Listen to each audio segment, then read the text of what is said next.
go see Mama? Well, I'd like to welcome everyone to the Sarnia Sting 2025 Hall of Fame induction night. Great to see everyone. My name is Lee Cunningham, and this year's three inductees represent both the past and the present of the Sting organization, and each individual has earned his spot among their predecessors in having their namesake plaque right here in this great Hall of Fame that was put together a couple of seasons ago.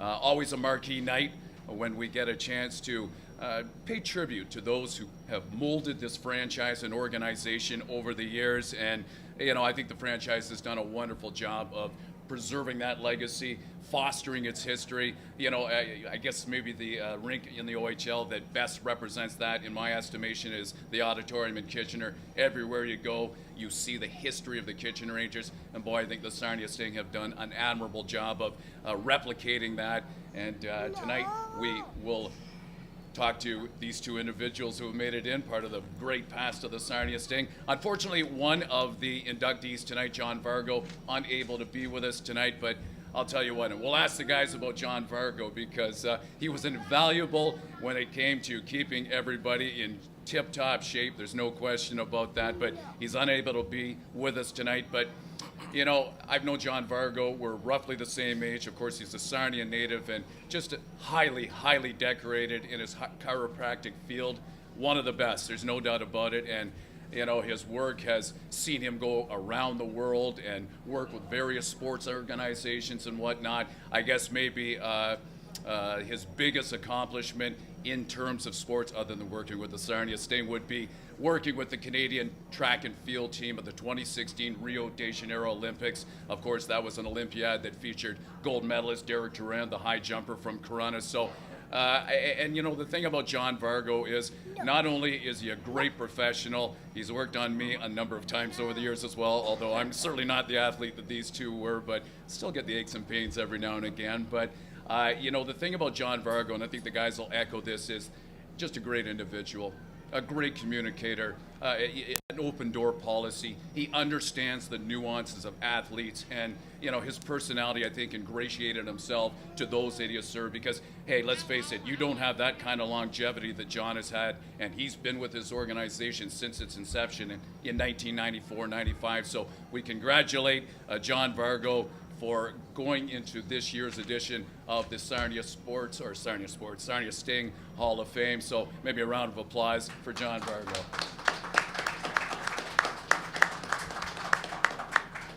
Great to see Jeff Harima back in the city of Sarnia. No doubt about it. What a great skater he was back in the day, and a very, very consistent performer for the Sarnia Sting. His time here, he was a 30-goal shooter every year he was here. He was a 70-point producer every season that he was here. Over 200 points as a member of the Sarnia Sting in nearly 200 games, a first-round pick of the Carolina Hurricanes, and went on to play in the top prospects game, much like Patty DeRozier, and we'll talk about that in a bit as well, before embarking on a long pro career within the American Hockey League and over in Europe. And there's a lot of parallels between the two in terms of where their career went and those kinds of things. But Jeff, we were talking the other day, and you mentioned it had been about 15 years since you had been in the city of Sarnia. What are your recollections of being here in this community back in the day as a player, and what's it like coming back tonight? It's great being back. Things have changed, obviously. Buildings torn down, buildings built, and I mean, remembering my time here, nothing but fond memories of the community, the people who took care of me, my billets, the players I played with, the coaches, and I'm very happy to be back. Jeff, you split your time between Old Sarnia Arena and this building that we are in tonight, and I know you took a little tour around, saw the new dressing room, and obviously aesthetically this building has changed an awful lot, but from a playing perspective, what was it like moving from Sarnia Arena to the new facility back when it opened up in the late 1990s? I mean, Sarnia Arena was, well, you would know too, it's a really cool barn to play in. Great atmosphere, fans over the glass, and had some really heated games there. And then to move to the new rink was really cool as well. Obviously coming to a brand new barn is really special, and it's okay. And yeah, it was just a great experience. We had a chance to talk the other day, and you mentioned one of your big disappointments, quite obviously. Well, there was two of them. We'll get into one in a moment, but you mentioned the fact that the Sting teams you were with did not move beyond the first round. And I remember that really good 1998-99 team. That was my first year in the league, losing to London in 6 games. You know, you had Peter Sarnia, a scoring champion, your friend Peter Kava, Ivan Novoseltsev as part of that nucleus along with yourself. So I would imagine that team, especially during your time here, you thought perhaps could have done some damage. Yeah, that was a really good squad. I mean, we had a lot of offensive power, but the Western Conference or Western Division is a very tough division, and we ran into a tough team in the London Knights. I mean, obviously we would have liked to win the series, but that's the way it goes sometimes. No question about it. And your career with Patty, with the Sarnia Sting, overlapped for a season. Talk about Patty DeRozier as a teammate. Well, Patty he's a great guy, great teammate, Agreed. Great goalie. Won us a lot of games that year, and I'm very proud to be sitting up here with him. Yeah, and we were going, and I'll ask Patty the same question, and we mentioned John Vargo, but and again, I get back to the point about his elite communication skills. Talk about your interaction with John, because I would imagine everyone had their time with John once or twice during the season. Yeah, I remember John always. Well, he used to work on my back all the time. Even after hours, I'd bug him at 5 o'clock, and he'd get me in there. And yeah, he was just a class act. Very nice guy, and I'm happy to be inducted with him as well. And one other thing that we talked about, and you said, yeah, this was disappointing. You ended your time in Sarnia with 99 career goals, and I thought you just couldn't squeeze one more out of it. And you said, no, it just wasn't meant to be. Yeah, I see I'm not the only one. Yeah. Jordan Kyrie's got 99 too, so yeah, one more off the leg or something would have been nice, but. Some people won't know, but you are a cousin of the famous Stahl brothers, quite obviously from Thunder Bay, so there's that connection there. I would imagine if you got a family pickup game going together, it would be pretty competitive, I would think, considering the caliber of players that could be on the ice. Absolutely, yeah. I catch up with them every summer once in a while, and it's good to see them, and yeah, I'm very proud of what they've accomplished in hockey. Jeff, before we let you go, talk about being back home in Thunder Bay. I know you're working with some minor hockey right now. I think you mentioned your daughter was involved in hockey as well, so maybe talk about what you're up to these days with your family. I just started, I got my 2 girls and my wife Rachel, and I just started coaching Aubrey right there in the U7. She's getting all embarrassed. She's a good little skater, and I love being out there with her, and I love teaching the kids the game. Ladies and gentlemen, 2025 Sarnia Sting Hall of Fame inductee, Jeff Harima.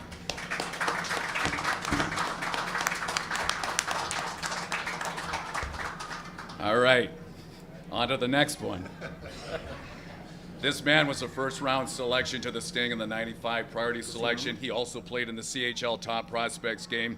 His win total in a Sting uniform, second all-time in franchise history. He led the OHL in shutouts in 96-97.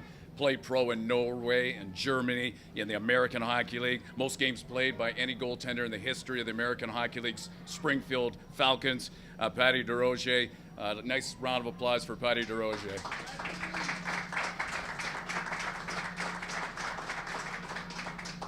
What was your reaction when you got word that you were going into the Sarnia Sting Hall of Fame this year, Patty?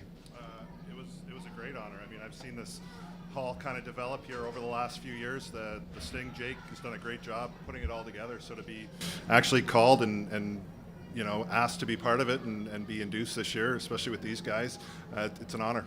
Yeah, there's no doubt about it. They've really done a terrific job, as we mentioned before, of molding this particular Hall of Fame, and credit to the Sting organization for bringing back its legacy players and individuals like yourself. You leave for Kingston in a trade. And, it goes full circle. You play pro for a lot of years, and you come back to the city of Sarnia. Your wife, Jana, is from Sarnia. You raise a family here. Safe to say that this community has become a second home to you? Oh, without question. I've been back now for 12 years or so, and it's definitely home. My kids have grown up here, and I love being here each and every weekend, being part of the organization for the past 12 years. It's allowed that transition from my playing days to where I am now to be that much easier, and it feels like family. Got to ask you about playing in Sarnia Arena as a goaltender. And what a wild atmosphere that building was. It really was. There was no escape for a player. If you didn't like physicality, you were in a bad place, that's for sure. But what are your recollections of Old Sarnia Arena? And I know you had a brief time in this building before moving on to Kingston, but the heart of your career here with the Sarnia Sting was down on Brock Street. It was a special place to play. There's no question about it. And Jeff, it's still there. You should go take a look at it. Just the size of the ice rink. Every time I go in there with the kids, I'm amazed that we actually played on that ice surface. The ice is tiny, and it still blows my mind every time I go in that rink and look at it that we actually played OHL hockey out of there. And the crowds, I remember, you get into the playoffs or important games, and literally they were up in the rafters hanging off things. And I know, talking to other players, that they hated to come into that rink. They did not like to play there. I think it was a big benefit to us, and the crowd was awesome. Patty, internationally, you got a chance to play with the under-17s, coach with the under-17s as well, participate in the Spengler Cup. What was it like for you at the time, and reflecting back of wearing that Canadian Maple Leaf internationally? It was always a great honor to be able to put that jersey on, and just to be part of it, and the guys that you kind of played with at that time too. Just to make those relationships and have that experience was unbelievable. You had a couple of pretty good runs as well. I remember that 95-96 season, your rookie season. Tough series against the eventual OHL champion, Peterborough Petes, but you always tell me this year later was the one that really, really hit the hardest. Trevor Letowski has a 100-point season. John Sim with 56 goals. Just a terrific, terrific team. And you lose in 7 to the Kitchener Rangers. And you always told me that was the toughest one to take in the Ontario Hockey League for you. Yeah, and as much as I love going to that rink, every time I step in there, I remember that Game 7 in Kitchener. It was a tough one. We had a really good team. It's one I wish we could redo to this day. There was a lot of good guys on that team for sure. Patty, maybe reflect on the two individuals you're going into the Hall of Fame with: Jeff Arima, who is, of course, back here for the weekend, and John Vargo, who, again, I don't think there's a player in the Sting organization that hasn't had some interaction with John Vargo along the way, but I'll let you comment on those two individuals. Yeah, I mean, first off, John, what an asset to this organization from day one. I don't think there's probably another team in this league that has somebody like him that's been part of this team and on call, and what he's given to this organization is second to none. It's a complete honor to be going in with him. I still, it doesn't matter what time of day it is. I've got his personal number. I can text him. All 3 of my boys at one time or another have been dropped off there to work with John, and it's always great catching up with him. And it's again, just what an asset to this organization to have him involved in it. And Jeff here, he probably scored on me a few too many times in practice. Just, you mentioned it, what a skater, and a great teammate for sure. Unique situation in the Ontario Hockey League this year, in which there have been 2 goals by goaltenders. How close were you to scoring a goalie goal, or was your name perhaps more highlighted by the number of fights that you accumulated over time? It definitely had more fights, but I did try it once when I was in Norway. I always wanted to get a goal, and the only time I ever tried it, we were up by 2 goals, thank goodness, and I got the puck and I tried it, and I completely whiffed on it, went right on the defense's stick, who was standing kind of at the top of the circle. He threw it into my net, and then they nearly tied it up in the last 30 seconds or so. We ended up winning, but that was the last time I ever thought of even trying it. Now, you did have a teammate with the Sting score on you once. That story about Delhi? I had lots of them, but yeah. Delhi and Owen Sound, he that rink's pretty weird with the corners. It feels like everything's closing in on you. And we were up in Owen Sound, and he turned to fire it. He was trying to rim it around the boards, and I don't know, he must have lost track where he was, but he put it right up under the bar and just roofed it. And Huntz was the coach at the time, and we went into the intermission, and he said, he told me I should have had it. So, yeah. Yeah, that sounds about right. Yeah, and Delhi and I still, well, when he was coaching, every time we'd go into Owen Sound, we always joke about the time that he sniped on me. Just before we let you go, how have you tolerated sharing a broadcast booth with Lee Cunningham for the last 9 seasons? Well, you've behaved yourself, so that's a good thing. This guy over here, he's second to none in this league. Sarnia's lucky to have him and listen to him when you tune into the radio. He's just an absolute professional, and he's a joy to work with. I probably still wouldn't be doing the radio if it wasn't for that guy.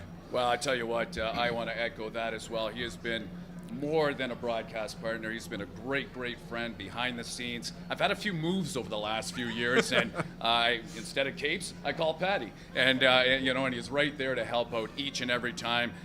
Maybe I should have kept that to myself because he's got a pending move coming up, so I imagine my phone might ring. But I'll tell you what, not a better friend in the business than this guy. And I want to congratulate Patty DeRozier, a new addition to the 2025 Sarnia Sting Hall of Fame.